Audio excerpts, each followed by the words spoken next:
मैं ओम प्रकाश क्रांति, जिला सचिव भारतीय कम्युनिस्ट पार्टी पश्चिम चंपारण। मैं लाइव होकर के कुछ बातों को आपके सामने और प्रशासन के सामने, सरकार के सामने उठाना चाहता हूं। पहली बात तो ये है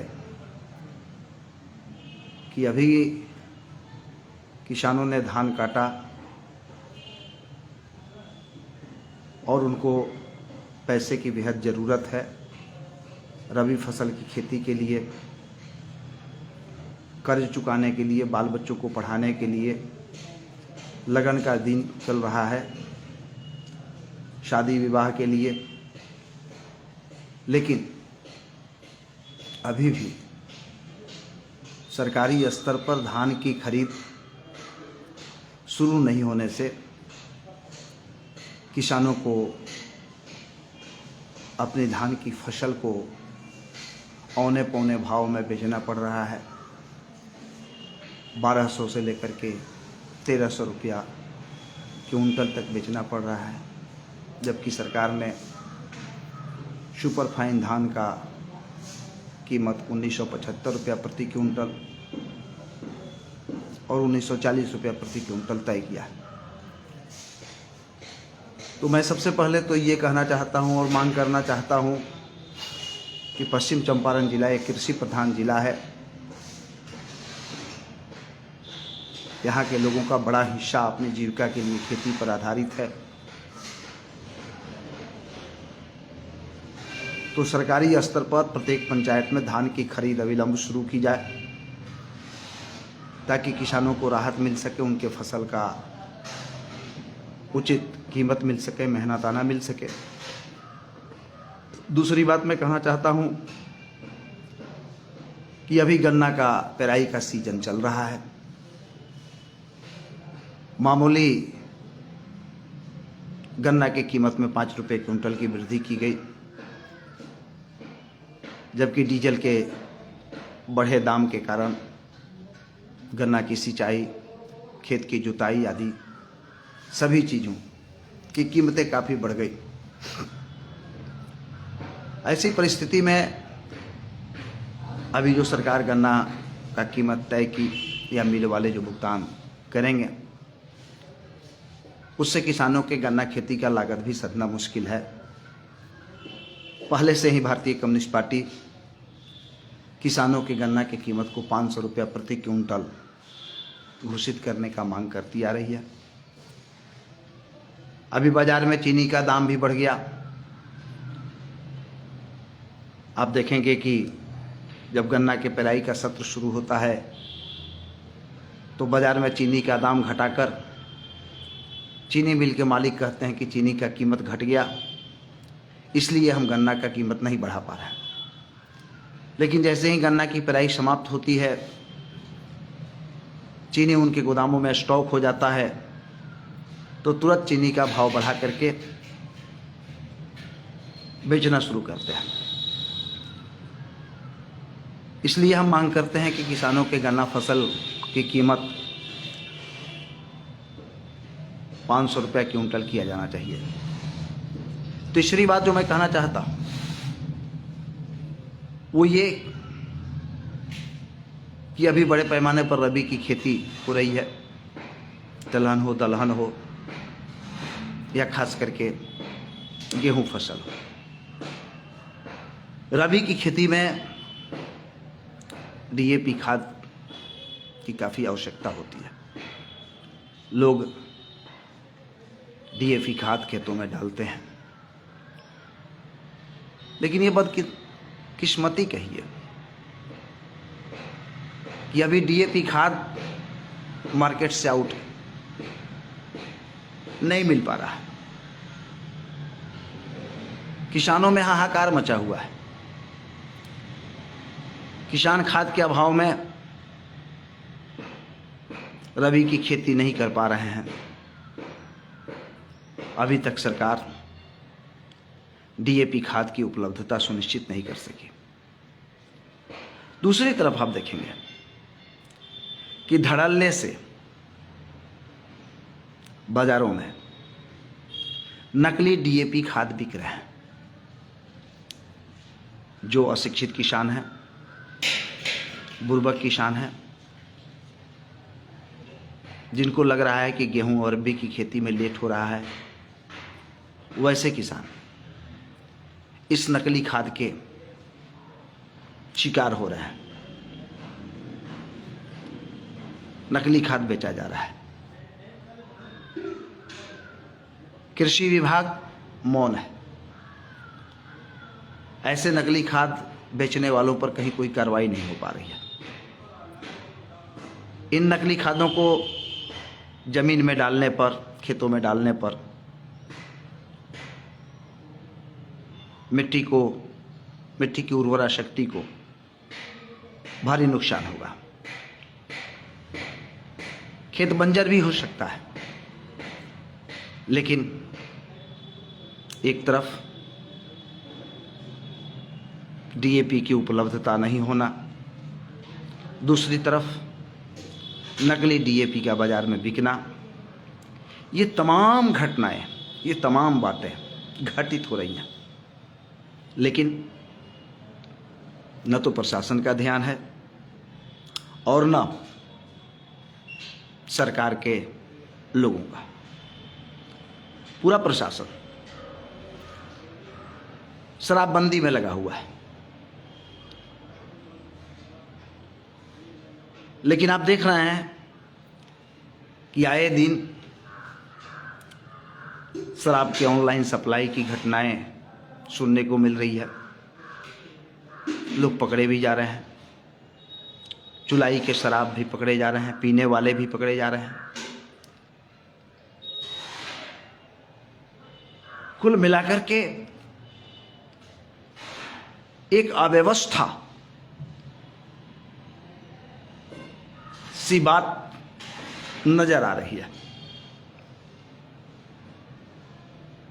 हमारे जो जनप्रतिनिधि हैं, जिन्हें हमने अपनी बातों को, अपने पक्षों को कहने के लिए पार्लियामेंट और विधानसभा तक भेजा है, वो भी इन सवालों को उठाने से कतरा रहे हैं, नहीं उठा पा रहे हैं। और जनता भाग्य और भगवान भरोसे जीने के लिए मजबूर है। जब जब चुनाव आता है तो जाति और धर्म के खूब खेल खेले जाते हैं। जनता भी सक्रिय रूप से उसका हिस्सेदार बनती है। लेकिन आज तो न हिंदू की खेती हो रही है, न मुस्लिम की खेती हो रही है। न हिंदू के धान खरीदे जा रहे हैं, न मुस्लिम के धान खरीदे जा रहे हैं। न पिछड़े के धान खरीदे जा रहे हैं, न अति पिछड़े के धान खरीदे जा रहे हैं। आज तो धान नहीं खरीदने के कारण, खाद नहीं मिलने के कारण तमाम जाति, तमाम धर्म के लोग जो खेती पर आश्रित है, आज उनका जीवन बेहाल बना हुआ है। मैं आप सभी भाइयों से ये कहना चाहता हूँ, उठिए, संघर्ष के लिए तैयार होइए। ये व्यवस्था, ये सरकार, हमारे और आपके द्वारा चुने गए ये जनप्रतिनिधि सड़े गले हो गए।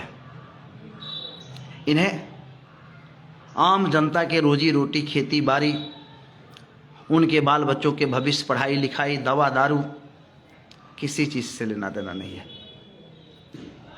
ऐसी स्थिति में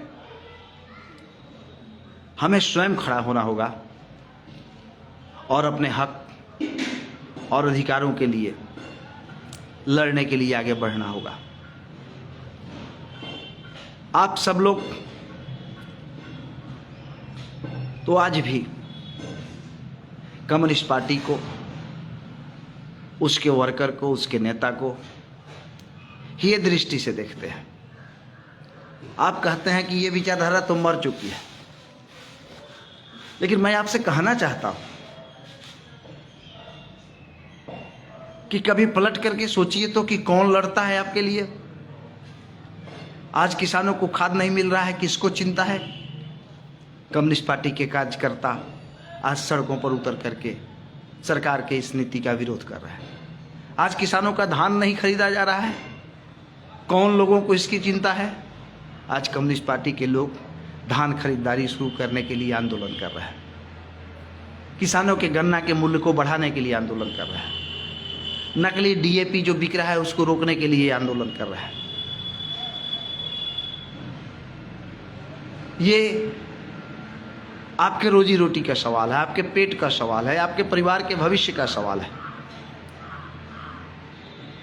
दूसरे लोग इन सवालों पर आंदोलन करने के लिए आपको दिखाई नहीं देते हैं,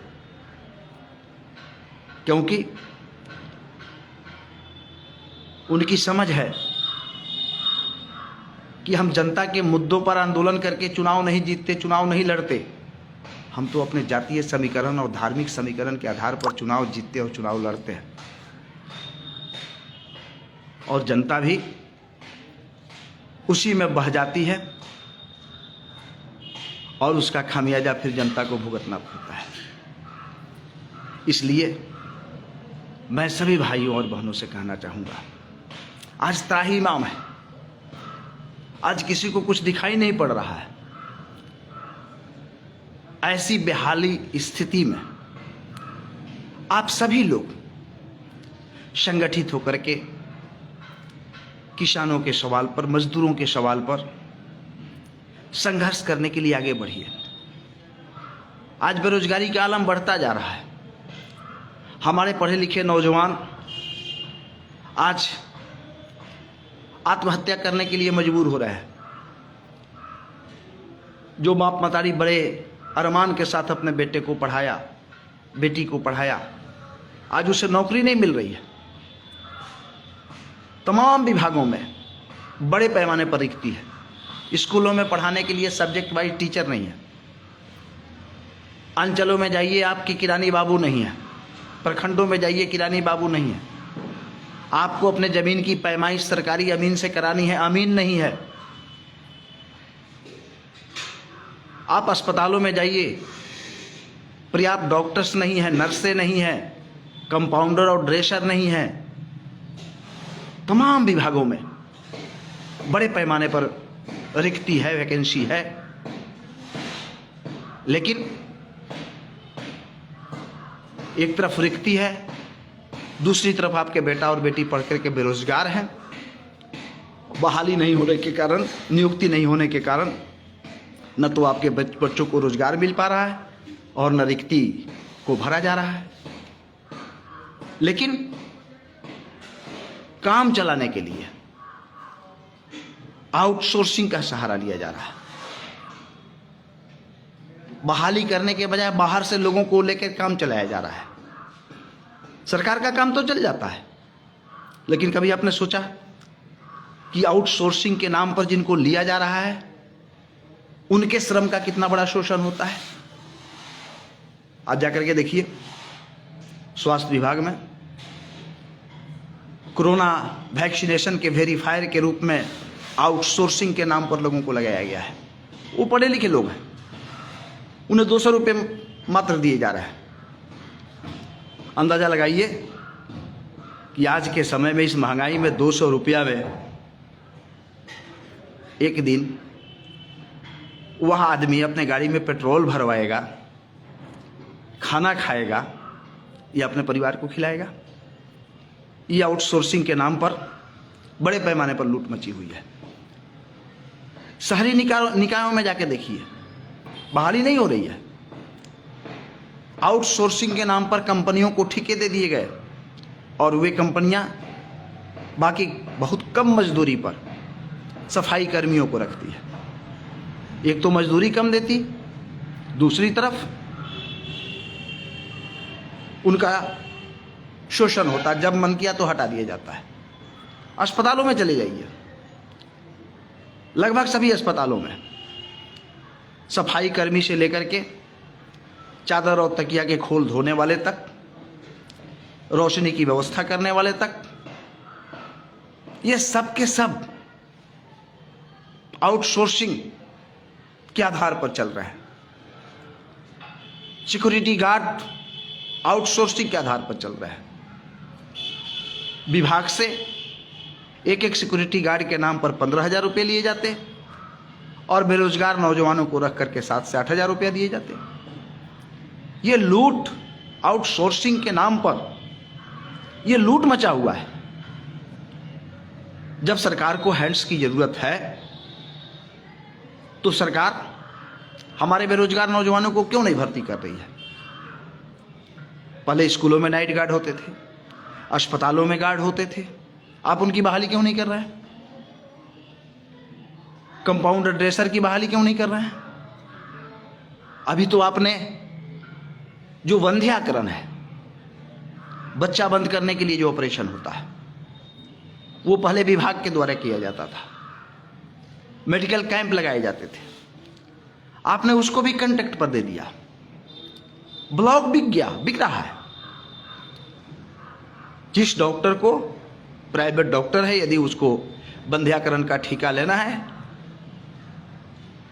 तो कोई नौतन का ले रहा है, कोई जोगापट्टी का ले रहा है, कोई गवनाहा का ले रहा है, बिक रहा है।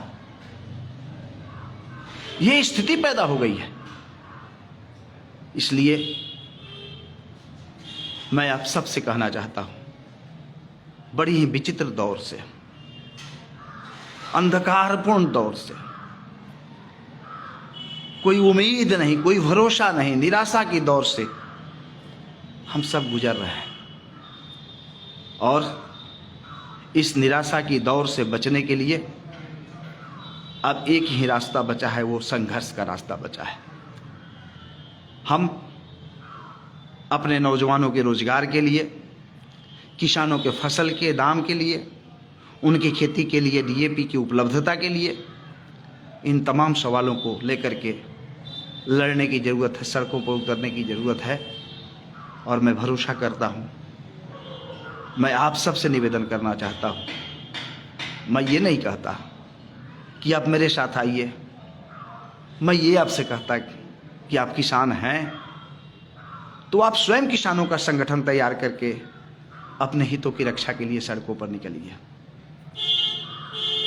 आप बेरोजगार नौजवान हैं, उनकी संगठन को तैयार करके आप उनके हितों की रक्षा के लिए सड़कों पर निकलिए।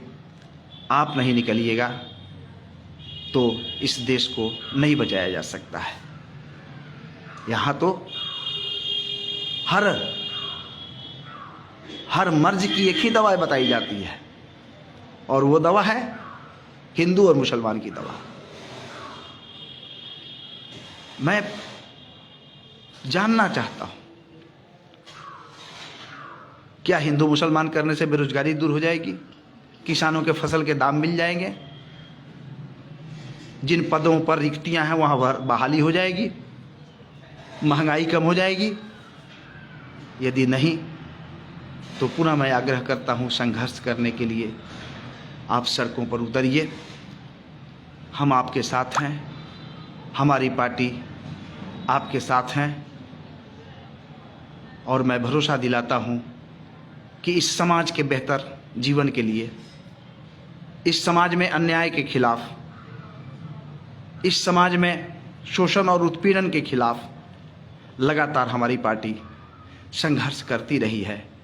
आने वाले दिनों में भी हम अपनी ताकत, अपनी क्षमता, अपनी बुद्धि के हिसाब से हम संघर्ष कर रहे हैं। आप भी यदि सड़कों पर उतरिएगा, संघर्ष कीजिएगा, तो हमारे संघर्ष को आप बल प्रदान करेंगे, आपके संघर्ष को हम बल प्रदान करेंगे। जय हिंद, जय भारत।